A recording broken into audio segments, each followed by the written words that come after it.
Assalamualaikum warahmatullahi wabarakatuh. Welcome back to my YouTube channel. Oke, di video kali ini kita sedikit berbeda di dalam ruangan. Jadi kalau misalkan nanti agak sedikit berisik ataupun bising, mohon dimaklumi ya. Oke, di video kali ini kita sudah kedatangan tamu spesial. Kita akan mereview si Vivo V15. Ini yang versi biasa, bukan yang Pro, karena memang untuk si pinjer sensornya ada di belakang. Kalau yang Pro-nya itu ada di layarnya ya untuk sidik-jarinya.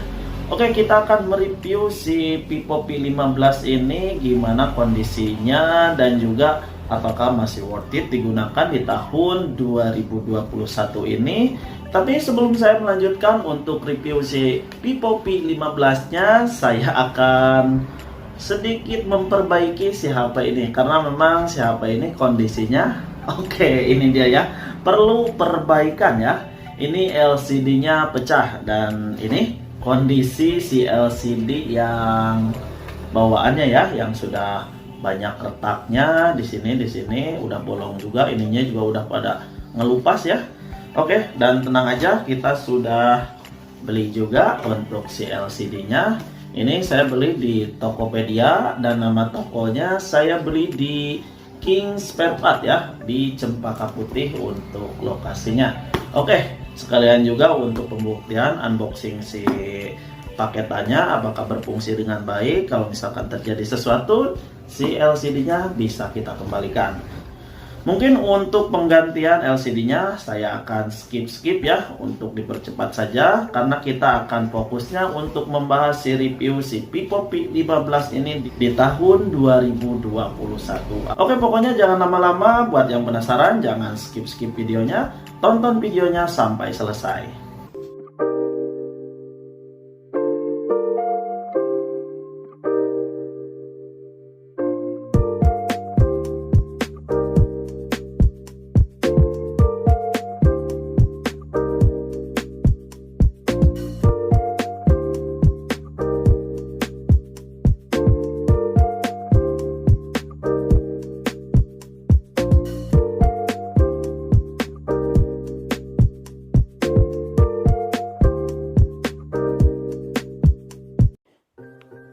Oke, ini dia untuk si Vivo V15-nya yang kondisinya sudah jauh lebih membaik dibanding yang sebelumnya karena sudah diganti untuk LCD-nya. Untuk bagian muka layarnya sendiri, si HP ini mempunyai bentangan layar sebesar 6,53 inci dengan menggunakan jenis LCD tipe IPS. Dan saya rasa kalau misalkan saat dipegangnya si HP ini cukup lumayan agak gede ya, karena memang cukup memanjang juga. Jadi kalau misalkan kita operasikan dengan satu tangan, sebenarnya si HP ini cukup lumayan agak kesulitan. Tapi untuk dipegangnya masih enak-enak aja. Lalu untuk kerapatannya sendiri, si HP ini mempunyai kerapatan sebesar 395 ppa serta menggunakan aspek rasio sebesar 19,5 banding 9. Sementara untuk bagian back covernya sendiri yang terlihat banyak goresan dan banyak lecetnya, si HP ini berbahan dasar dari plastik. Dan itu sangat disayangkan sekali ya, karena bukan dari glass. Oke, ini bisa dilihat ya untuk penempatan sidik jarinya, karena ini yang Vivo V15 biasa jadi ada di depan ya. Maksudnya ada di belakang, kalau misalkan yang Pro itu ada di screen ya, ataupun di layar bagian depan. Dan pada bagian back cover ini terdapat AI triple kamera dari si Vivo V15 yang mempunyai masing-masing ukuran resolusinya, yaitu sebesar 24 megapiksel untuk kamera utamanya dengan bukaan aperture 1.8. Lalu yang kedua ada 8 megapiksel ultrawide-nya dengan bukaan 2.2, dan yang terakhir 5 megapiksel untuk sensor depth kameranya. Sementara untuk penempatan kamera selfie-nya sendiri, si HP ini tidak di bagian muka layarnya, melainkan di bagian atas bezelnya. Ya, si HP ini menggunakan kamera selfie dengan tipe pop-up. Oke, kita lanjut pada bagian samping kanannya. Di sini terdapat tombol power dan juga tombol volume. Lalu pada bagian bawah di sini terdapat satu buah speaker. Lalu ada untuk tipe casannya yang masih lama, jack audio dan juga perekam audio. Buat yang suka dengerin musik pakai headset, siapa ini masih mendukung. Oke, lanjut kita bagian samping kirinya. Oke, ini agak sedikit tersentuh ya. Mungkin karena memang sudah ganti LCD-nya yang bukan 100% original, jadi sedikit sensitivitasnya itu agak sedikit gimana gitulah ya. Oke, di sini terdapat satu buah tombol asisten Google ya. Jadi kalau misalkan kita pencet itu otomatis masuk ke layanan asisten Google.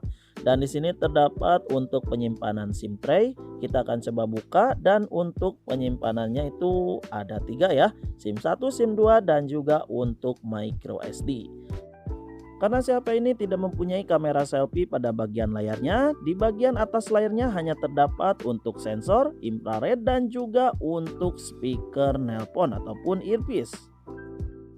Oke, berikutnya kita akan mencoba beralih pada bagian sektor kameranya. Di sini kita akan mengetes untuk kamera selfie-nya ataupun kamera utamanya.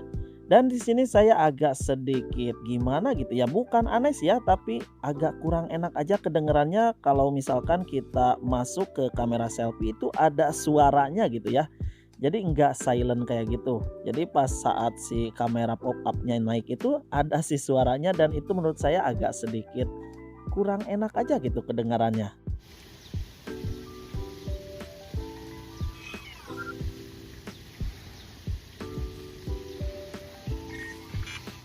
Dan untuk informasi resolusinya sendiri, siapa ini untuk kamera selfie-nya yaitu sebesar 32 megapiksel. Dan berikut ini beberapa hasil jepretan kamera selfie-nya dari si Vivo V15.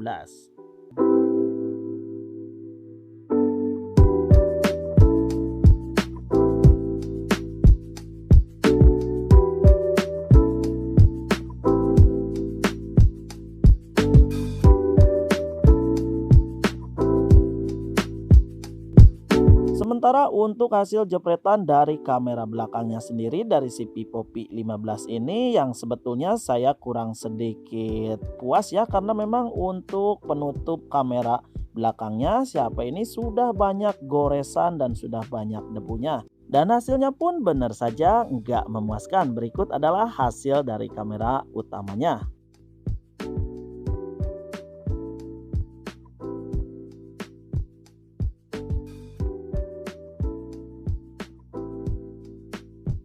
Dan untuk fitur-fitur yang ada di kamera utamanya dari si Vivo V15 ini cukup lumayan lengkap juga ya. Ya sudah biasa lah ya, yang ada efek-efek kayak gini, ada yang cantik AI, ada juga yang pro-nya, pokoknya siapa ini ya sudah mendukung lah yang seperti efek-efek ataupun filter seperti itu. Oke, selanjutnya kita akan mencoba beralih pada bagian jeroan ataupun softwarenya dari si Vivo V15 ini. Kita akan mencoba masuk pada bagian tentang ponselnya.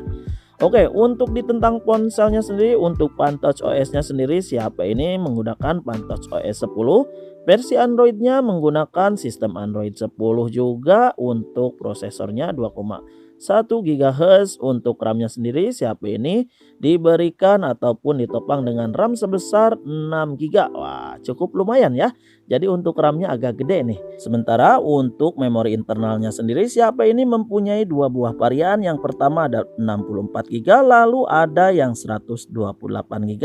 Dan yang kali ini saya pegang siapanya kebetulan yang 64 GB saja. Oke, lanjut kita akan mencoba mengecek pada bagian kapasitas baterainya.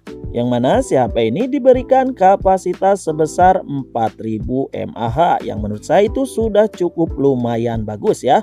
Ditambah lagi siapa ini sudah mendukung untuk fast charging. Dan yang terakhir untuk prosesornya sendiri siapa ini diberikan prosesor MediaTek Helio P70.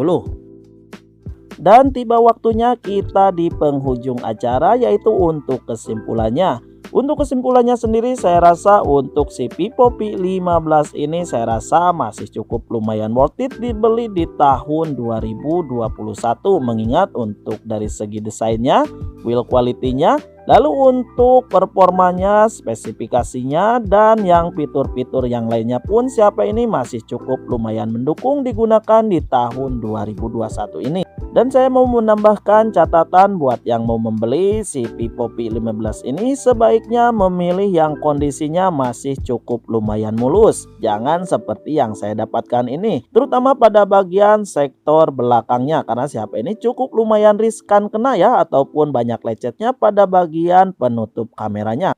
Karena memang posisinya agak sedikit naik.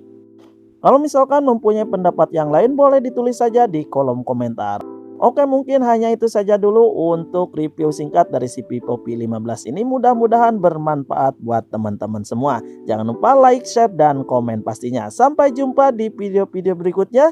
Wassalamualaikum warahmatullahi wabarakatuh.